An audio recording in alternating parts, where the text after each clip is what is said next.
ఈరోజు చాలా ప్రాధాన్యత ఉన్న రోజు అని చెప్పొచ్చు.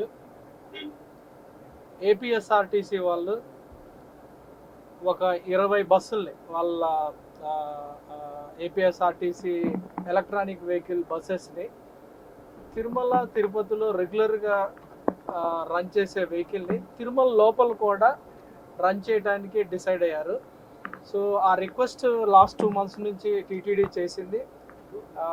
చాలా ఫాస్ట్గా ఏపీఎస్ఆర్టీసీ వాళ్ళు అప్రూవల్ చేసి ఈరోజు ప్రారంభించడం జరిగింది. దీనివలన మనకి తిరుమల లోపల ఇంటర్నల్గా దాదాపు 80 ట్రిప్పులు రెగ్యులర్గా అడిషనల్గా యాడ్ అవుతాయి. ఇప్పుడు మన తిరుమల బస్సులు మన టీటీడీ బస్సుల్ని దాదాపు 12 బస్సుల్ని ఎవ్రీడే దాదాపు 300 ట్రిప్పులు తిప్పుతూ ఉంటాము. అంటే దాదాపు 8 నిమిషాలకు ఒకసారి మన బస్సులు తిరుగుతూ ఉంటాయి తిరుమలలో బస్సులు మీ అందరికీ తెలుసు, ఫ్రీ ఆఫ్ కాస్ట్. మనం ఏమీ ఛార్జ్ చేయకుండా భక్తుల ప్రయోజనాల కోసం ఉచితంగా రన్ చేస్తాం.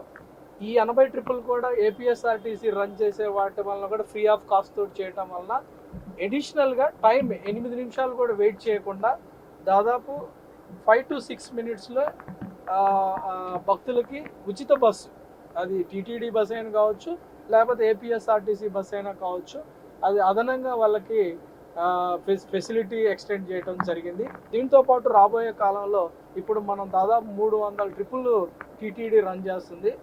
ఇది యాడ్ కావటం వల్ల 380 యాడ్ అవుతాయి. సో ఇంకొక దాదాపు 80 యాడ్ చేస్తే ఖచ్చితంగా అది 3 to 4 minutesలో మొత్తం తిరుమలలో కూడా పిలిగ్రిమ్స్ ఒక ప్లేస్ నుంచి ఇంకొక ప్లేస్కి ఎక్కడికి వెళ్ళాలా కానీ వాళ్ళకి ఇబ్బంది లేకుండా ఉంటుంది. దీనివల్ల మనకి అనేక రకమైన ప్రయోజనాలు ఉన్నాయని చెప్పొచ్చు. ఒకవైపు పబ్లిక్ ట్రాన్స్పోర్ట్ సిస్టమ్ తిరుమల ఇంటర్నల్గా స్ట్రెంథన్ అవుద్ది. దానివల్ల ప్రైవేట్ ట్రాన్స్పోర్ట్ కంటే పబ్లిక్ ట్రాన్స్పోర్ట్ మీద డిపెండెన్సీ పెరుగుద్ది. దానివల్ల మనకి రోడ్డు ప్రమాదాలు కూడా చాలా వరకు తగ్గించవచ్చు. అలానే ట్రాఫిక్ కంజెషన్ కూడా చాలా వరకు తగ్గించవచ్చు. దానితో పాటు మనకి చాలా వరకు ఈ ప్రైవేట్ వెహికల్ వల్ల చాలా వరకు పొల్యూషన్ కూడా ఉంటుంది. ఈ పొల్యూషన్ కూడా చాలా లార్జ్ స్కేల్లో పబ్లిక్ ట్రాన్స్పోర్ట్ సిస్టమ్ ద్వారా తెలియచ్చు. ఎందుకంటే పబ్లిక్ ట్రాన్స్పోర్ట్ సిస్టమ్ వెహికల్స్ అన్నీ కూడా స్టాట్యూటరీ కంప్లైన్సెస్ ఫాలో అవుతాయి. దానితో పాటు సేఫ్టీ నామ్స్కి అధిక ప్రాధాన్యత ఇవ్వటం, మనకి డైనమిక్గా ఎక్కడ అవసరం వస్తుందో పిలిగ్రిమ్స్కి అక్కడ మనం ఇంటర్నల్గా మార్చుకుంటూ ఉండే అవకాశం కూడా ఉంటుంది. దీనివల్ల బహుముఖమైన ప్రయోజనాలు కూడా ఉన్నాయని ఈ సందర్భంగా తెలియజేస్తున్నాను. సో ఇది ఏపీఎస్ఆర్టీసీ వాళ్ళకి స్పెషల్గా కృతజ్ఞతలు తెలియజేస్తున్నాను. వాళ్ళు చాలా ఇనిషియేటివ్ తీసుకొని ఇంటర్నల్గా ఏమాత్రం ఛార్జెస్ లేకుండా బస్సులు తిప్పటం వలన అందరికి కూడా ప్రయోజనకరంగా ఉంటుంది, అడ్మినిస్ట్రేషన్కి కన్వీనియంట్గా ఉంటుంది.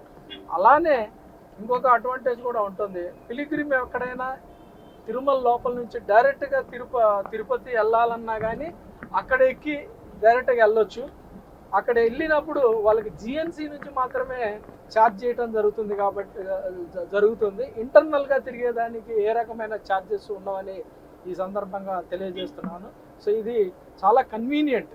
యాక్చువల్గా చాలామంది రకరకాల అదర్ ట్రాన్స్పోర్ట్ మీద డిపెండ్ అయిపోయి చాలా కంప్లైంట్స్ వస్తుంటాయి రెగ్యులర్గా మనకి. సో ఎక్కువ ఎక్స్‌ప్లాయిటేషన్ ఉన్నాయని, లేకపోతే జీపుల వల్ల ఎక్కువ పొల్యూషన్ ఉంటుందని చెప్పి చాలా రకమైన కంప్లైంట్స్ రెగ్యులర్గా వస్తాయి. చాలా రిక్వెస్ట్లు వచ్చాయి పబ్లిక్ ట్రాన్స్పోర్ట్ సిస్టాన్ని ఇంప్రూవ్ చేయండి అని చెప్పి. సో ఈ రకంగా ఏపీఎస్ఆర్టీసీ వాళ్ళు తీసుకున్న ఇనిషియేటివ్ వల్ల అనేక రకమైన ప్రయోజనాలు కూడా వచ్చాయి. ఒక రకంగా పిలిగ్రిమ్స్ ప్రయోజనం ఉంది, పబ్లిక్ ట్రాన్స్పోర్ట్ సిస్టమ్ బెనిఫిట్ జరుగుతుంది. అలానే ఏపీఎస్ఆర్టీ కూడా వాళ్ళ సర్వీస్లో ఖచ్చితంగా పబ్లిక్ మరింతగా పిలిగ్రిమ్ దగ్గరైనట్టు ఉంటుంది. టీటీడీ కూడా అదనంగా ప్రయోజనం చేకూర్చడం జరిగిందని ఈ సందర్భంగా తెలియజేస్తూ ఏపీఎస్ఆర్టీసీ వాళ్ళకి కృతజ్ఞతలు తెలియజేస్తూ, సో అందరి పబ్లిక్ కూడా ఒకే రిక్వెస్ట్ చేస్తున్నాను. పబ్లిక్ ట్రాన్స్పోర్ట్ సిస్టమ్ పెరిగింది, దీన్ని మన పబ్లిక్ అడ్రస్ సిస్టమ్ ద్వారా అందరికి కూడా పిలిగ్రిమ్స్కి టైం టు టైం తెలియజేస్తాము. ఈ రకమైన ఈ వెహికల్ని చాలా బ్యూటిఫుల్గా ఉన్నాయి. అన్నీ కూడా చాలా కొత్త బస్సెస్ మీరు చూస్తున్నారు. లోపల కూడా వాళ్ళు పబ్లిక్ ట్రాన్స్పోర్ట్ సిస్టమ్ కోసం వెయిట్ చేయండి, దాన్ని ఎక్కండి, మీరు ఎక్కడ కావాలంటే అక్కడ దిగండి, మీకు ఏ రకమైన ఛార్జెస్ ఉండవు. బట్ కిందకి వెళ్ళాలన్నా కానీ మాత్రం మన ఇక్కడ ఎగ్జిట్ నుంచి ఓన్లీ జిఎన్సీ నుంచి మాత్రమే తిరుపతికి ఛార్జ్ చేయడం జరుగుతుందని తెలియజేస్తూ మా టీటీడీ ట్రాన్స్పోర్ట్ సిస్టమ్ కూడా ఆ రకంగా పబ్లిక్ అవేర్నెస్ ప్రోగ్రామ్స్ కండక్ట్ చేసి అందరిని కూడా సెన్సిటైజ్ చేసి అందరిని కూడా భాగస్వామ్యం చేసి ఈ ఇనిషియేటివ్ని సక్సెస్ చేస్తామని ఈ సందర్భంగా తెలియజేస్తూ ఓం నమో వెంకటేశ. స్టార్టింగ్ పాయింట్ అయితే ఎండింగ్ పాయింట్ తిరుపతి నుంచి తిరుమల వస్తుంది. అంతకుముందు బాలాజీ బస్ స్టాండ్ దగ్గరికి వచ్చి ఆగిపోయేది. ఇప్పుడు బాలాజీ బస్ స్టాండ్ నుంచి మొత్తం ఇంటర్నల్గా ఇప్పుడు మన ఇంటర్నల్గా ఉండే అన్ని ఓఆర్ఆర్తో పాటు లోపలికి కూడా మన మఠ వీధులు కానీ, అలానే మన వైకుంఠం 2 రోడ్లో కానీ, లేకపోతే మ్యూజియం స్ట్రీట్లో కానీ, లేకపోతే ఇవన్నీ కూడా మళ్ళీ మన ఈ గోకులం ముందు నుంచి కానీ ఇవన్నీ కూడా కవర్ చేస్తూ మళ్ళీ జిఎన్సీకి వెళ్ళి అక్కడ నుంచి ఎగ్జిట్ అవుతుంది. సో అన్నీ ఆల్మోస్ట్ మనం ఇప్పుడు మన టీటీడీ బస్సులు తిరుగుతాయి, ఇంటర్నల్గా తిరుగుతున్నాయి కదా, మీ అందరికీ తెలుసు. ఆ రూట్నే ఈ బస్సులు కూడా ఫాలో అవుతాయి. For more videos like this, subscribe Big TV channel.